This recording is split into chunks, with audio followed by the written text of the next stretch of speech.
amis. Bon, tout d'abord, je suis ravi de vous retrouver. Bon, aujourd'hui, c'est le gros morceau. Nous allons évoquer le film Dune, réalisé par Denis Villeneuve, avec dans les rôles principaux pléthore de gens. Timothée Chalamet, Oscar Isaac, Jason Momoa, Josh Brolin, Stellan Skarsgård, Dave Bautista, Rebecca Ferguson et tutti quanti. Bon, l'histoire commence à être bien connue, mais je vais quand même vous faire un pitch rapide. Nous sommes en 10 291.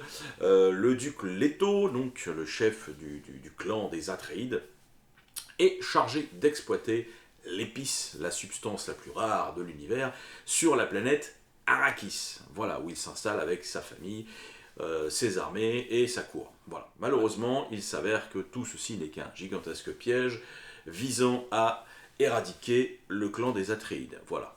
Qu'est-ce que ça vaut, Dune, de Denis Villeneuve? Alors, c'est un peu... J'ai des sentiments partagés et une impression globale que vous aurez à la fin. Alors, déjà, le film renvoie effectivement à l'âge de pierre, la précédente adaptation cinéma réalisée par David Lynch en 84.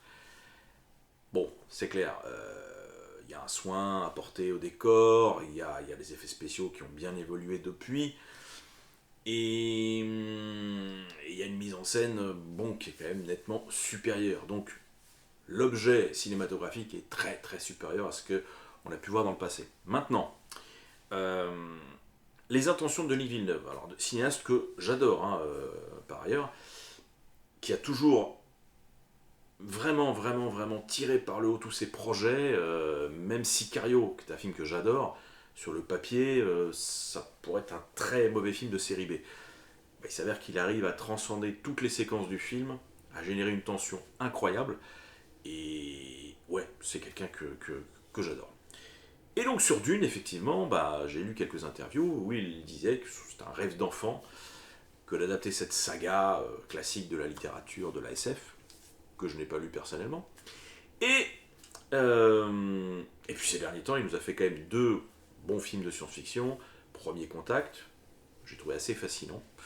Et Blade Runner 2049, qui m'a un peu laissé de marbre en salle, et que j'ai redécouvert tranquillement à la maison, en me disant que oui, j'étais passé à côté quand même d'un grand film de science-fiction. Donc voilà, il avait les épaules pour attaquer le genre.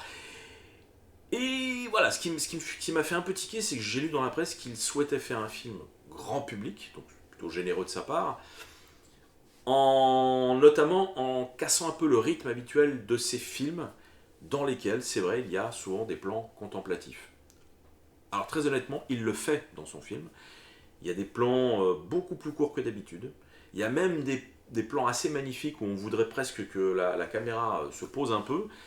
Et ben non. Donc, je pense notamment à un plan sublime où le héros et sa mère s'échappent effectivement de la ville sur Arrakis qui vient d'être attaquée par les méchants du film, donc les Harkonnen.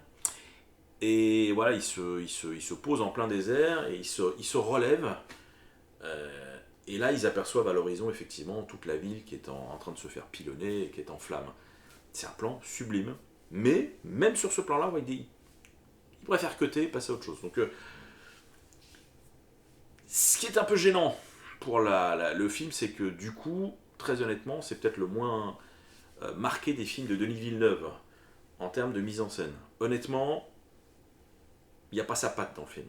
Voilà, sa patte habituelle qui est justement de prolonger un peu le visuel et de faire admirer au maximum ses décors. Là, non. Alors ça, c'est un peu gênant, voilà, parce que il a voulu faire grand public et du coup, il efface un peu, voire beaucoup, sa personnalité habituelle. Alors ça donne, pour moi en tout cas, un film voilà, très irréprochable sur le plan technique. Ça reprend, alors pour ceux qui ont vu le film de Lynch, ça reprend évidemment l'intrigue, puisqu'elle est tirée du bouquin de Frank Herbert.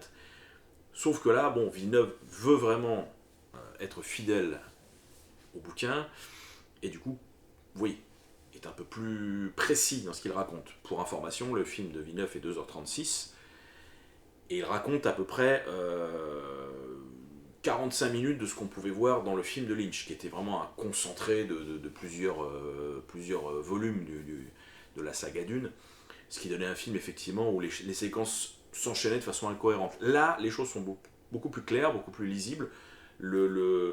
L'exploitation de l'épi sur Arrakis est rendue beaucoup plus tangible. On parle d'argent, on parle de cash, de volume. Enfin, comme là, on retrouve un peu le côté ancré dans le réel de Denis Villeneuve. Et donc c'est bien pour effectivement nous raconter un univers complètement inconnu. Ça fonctionne, voilà, on est un peu plus dans quelque chose de tangible. Le problème, c'est que à force de vouloir faire grand public, voilà, le film est un peu neutre. C'est-à-dire que, bon, côté acteur, j'ai rien à dire de désagréable, mais j'ai rien non plus à dire d'extraordinaire sur eux. Voilà, ils sont bien castés, je peux pas dire le contraire. Maintenant, il n'y a rien de flamboyant, et ça s'applique également aux méchants du film, notamment à tous les membres du clan Harkonnen, vu en tout cas à ce stade de la saga.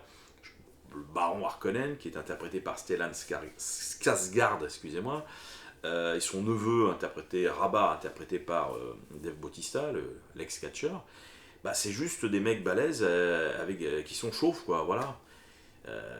Je me souviens de la représentation du clan Harkonnen et de leur planète chez Lynch, c'était autre chose. Il y avait quelque chose de sordide, de sale, de crade.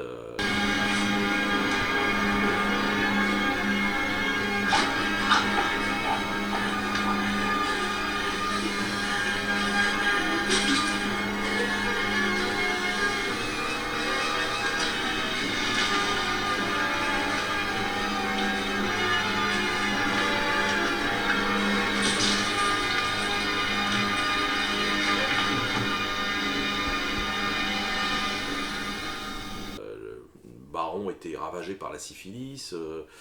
Il y avait des mecs chargés de percer ses bubons à même le visage. Enfin, il y avait, en tout cas, dans le film de Lynch, quelque chose d'assez glauque et malsain. Alors, est-ce que c'est dans le bouquin de Frank Herbert, cette représentation un peu dégueu des Harkonnen? Alors, je ne l'ai pas lu. Alors, question à mes abonnés, si vous avez lu les bouquins, dites-moi si Lynch a rajouté sa patte dans son film au détriment du récit réel de Frank Herbert, ou est-ce que c'est vraiment dans le bouquin et Denis Villeneuve de son côté a choisi de ne pas montrer ce côté crade?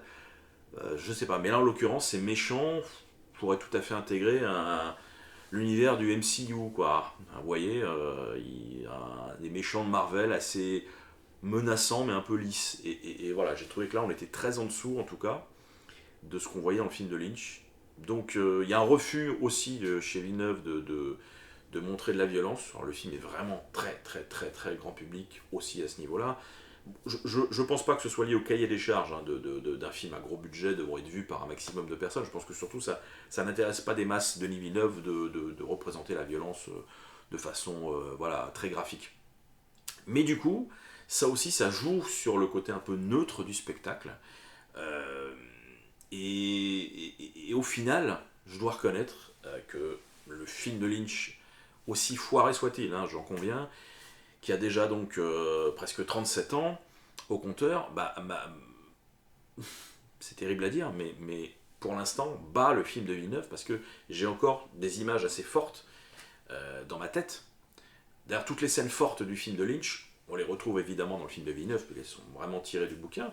Je pense à la scène notamment où le héros met sa main dans cette fameuse boîte et ne doit pas la retirer. C'est un test effectué par une des membres du clan des sorcières. Enfin bon, je ne vais pas rentrer dans les détails. Il y a la scène, l'assassinat du duc Leto.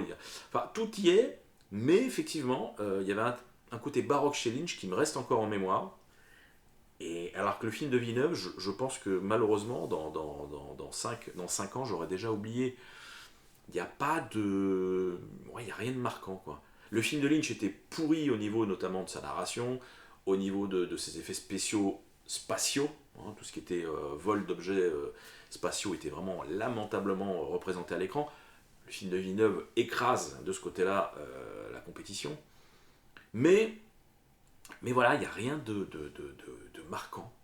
Il se contente d'adapter, je pense, très fidèlement, en prenant son temps, et ça c'est plutôt une bonne chose, le bouquin de Frank Herbert, mais, mais ça ne suffit pas, quoi. Ça ne suffit pas, je pense, à passionner les spectateurs. Alors, je pense que le film va contenter tous les gens qui ont lu le bouquin et qui sont fans. Voilà, je pense que ça, pour Denis Villeneuve, ça semble être la cible. Mais alors, ceux qui ont déjà vu, comme moi, le film de Lynch, ne trouveront rien de très emballant dans ce spectacle, qui n'est pas chiant, contrairement à ce que j'ai lu partout. Je me suis...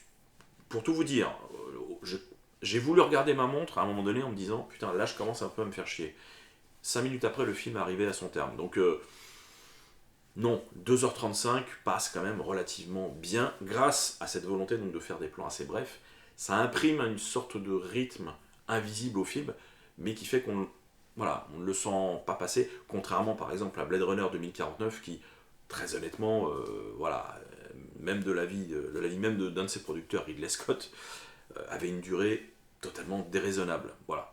Là, non. Là, je pense que la durée correspond au film. Mais comme je vous le disais, vraiment, on est sur un film qui est quasiment une introduction à la saga, malgré ses 2h36, et voilà, qui a pour mérite de présenter un univers cohérent et tangible, mais qui manque cruellement de personnalité. Voilà. Je pense que Denis Villeneuve s'est un peu perdu à vouloir faire du grand public.